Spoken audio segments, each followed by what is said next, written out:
my name is Karen Lidikin, and I'm going to be talking to you guys today about how the U.S. government should not tax tampons and other female hygiene devices as a luxury good under the luxury sales tax.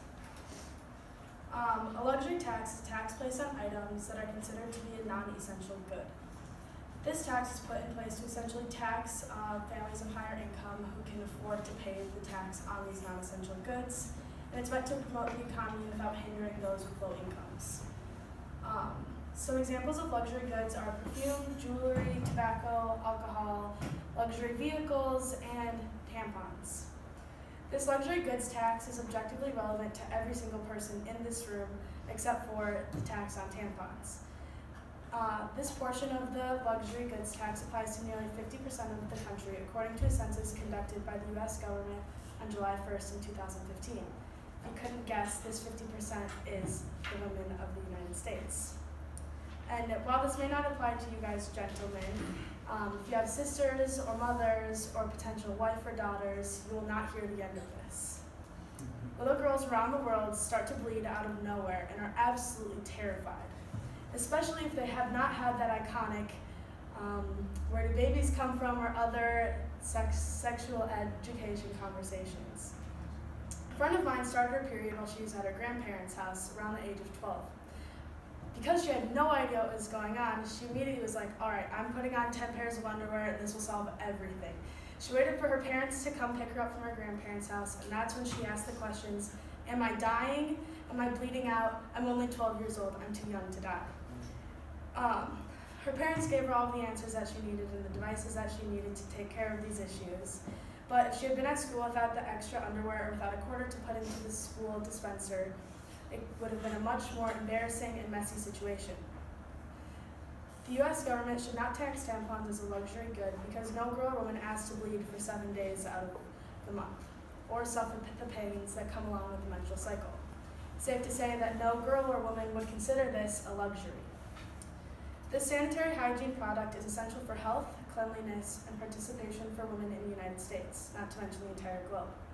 By imposing this tax, it leaves women at risk for infections, missing out on work or school, or an empty wallet. So how does this tax affect women and their households? With the imposed tax, it leaves households and women unprepared or not qualified to purchase the required products. This results in infection, lack of participation in daily life, and added expenses. First, this additional tax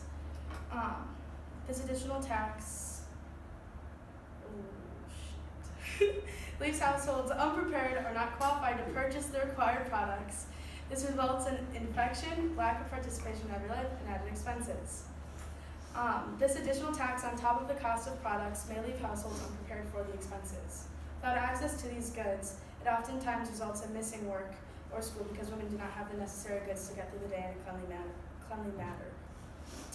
Without access to these tampons and pads, women will miss out on work or school in fear of bleeding out or not having the goods they require. By missing out on these days of education and work, they risk not learning the curriculum, getting their pay, and missed information from these absences. By relinquishing the luxury tax, it makes acquiring these products much easier. Take into account that some family budgets may not be prepared for their daughter to start their entry into womanhood. On January 8, 2016, Sarah Larimer, a journalist for the Washington Post, said on average, women in California pay $7 per month for 40 years in taxes on tampons and other sanitary napkins and products. This figure shows how costs can add up and hinder family or an individual's budget. Without access to tampons and pads, it leaves women at risk for infections. For example, there's toxic shock syndrome, which can occur from open wounds, recent surgeries, and overexposure of tampons. Without access to consistent female hygiene products, this can easily result in women. Second, according to the Mayo Clinic, urinary tract infections can occur for a number of reasons, but it all takes place within the urinary tract system. Women are more likely at a great risk for this because much in part due to their menstrual process. The tax limits the purchasing power of households, which could lead to unpreparedness, lack of participation in work or school, and the exposure to infection. How could these things be avoided? Some solutions for this tax are exempting these tampons from the luxury goods tax or allowing food stamps to cover the expensive tampons or other female hygiene products. First, the act of exempting tampons from this tax. While some states are already beginning to exempt this tax, there are still 40 states nationwide that continue to tax tampons. States like Minnesota, Massachusetts, Pennsylvania, Maryland, and New Jersey have already made tampons free from this tax. Additionally, cities like Chicago are too beginning to vote for the exemption of tampons being included in the luxury goods tax. According to Aaron Greenwood with the American Bar Association, which is an organization that defends liberty and pursues justice, so because Chicago has already passed this vote, the state of Illinois is now considering to make it a statewide policy. So it shows that even within local government, it can make a change in the statewide government policies. Another solution to this tampon tax would be to allow food stamps to cover the cost of tampons. Seth Freed Wessler, a journalist for the Investigative Fund, writes of a woman named Eva Hernandez who is on welfare.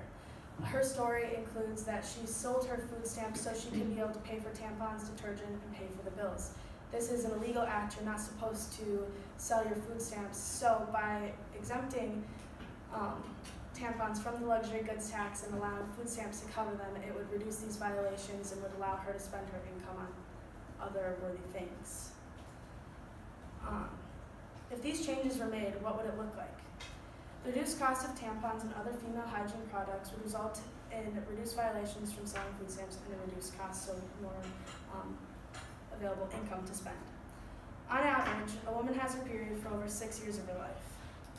So, based off of a study done by the Huffington Post, 1 tampon for every 6 hours is 4 tampons a day.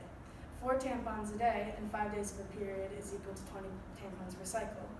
With this amount of tampons per cycle and the average of 456 periods in a woman's lifetime, that equals to over 9,000 tampons.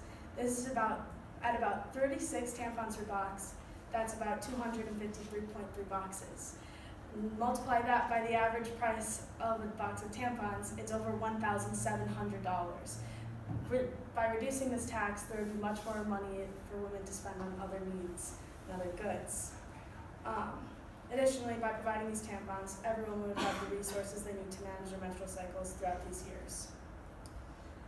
If these tampons were covered by food stamps, it would benefit low-income families.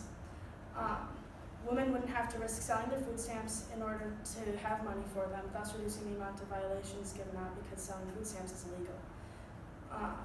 So, allowing female hygiene products to be covered by food stamps or to be exempt from the luxury goods tax would mean reduced cost, reduced exposure to infection, and reduced violations. Tampons and pads are necessary for maintaining health in a woman's life. Also, it's required for cleanliness and participation during menstruation. This tax limits women in accessibility and exposes them to infections and absence from their obligations. So, these products should not be considered a luxury good because they are essential for women's health. Instead, they should not be taxed and they should be covered by food stamps. A way we can act on this is by calling or sending mail to your local representatives, telling them the needs of these women and how it can benefit their lives. So, in conclusion, while the products women need on a monthly basis are taxed as a luxury good, there's nothing luxurious about bleeding out on a monthly basis. By eliminating this tax and covering it by food stamps, women would be able to keep it in their pants and keep their money in their wallets. Thank you.